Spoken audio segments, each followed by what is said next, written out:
I'm Ross and I'm the line director and colourist. You've literally just called me as I've just finished doing this one for the Meet the Crew.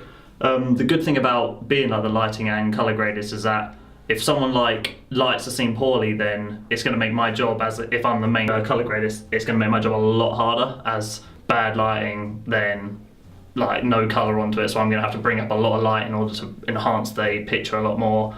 So it's just going to make literally like the colour grader's life a lot harder. So with myself doing it, I obviously, if I do a poor job, then it's my own fault.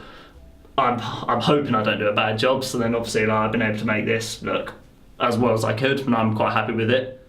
Obviously the way that we lit this is actually quite interesting, so I'm saying like I can show you like different ways of lighting for darkness as such, because obviously a lot of people aren't going to think like, well, if your scene's really dark, how are you going to light it really well, as darkness is literally like your main friend for it. Light's obviously just going to like ruin it. So I can show you like now like different ways of lighting for darkness with a ARRI light or any other kind of light. So when you're lighting darkness, it's actually quite a hard thing to do, because obviously you're going to try and want the light to not be so like obvious. You want obviously the scene so you can see it on the camera, but then not so it's so obvious. But obviously if you light it just point straight upwards like this, it obviously gives you a lot of flood, and it's like kind of a bit obvious that you've got a light on. But a way of changing it is obviously if you then point it down towards like a wall. So if you have this close to a wall, push all the barn doors on, which are like your best friends at these points. Like barn doors are amazing. Use that. Maybe even move, you can even move this a bit closer to the wall. It obviously does change it a little bit. You've obviously got a little slider at the back.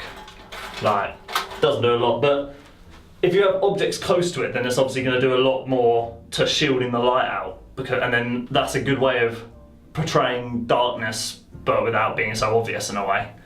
But yeah, you can do obviously a lot of things. I wouldn't really recommend going like straight up in the air. I did it for our Meet the Crew one.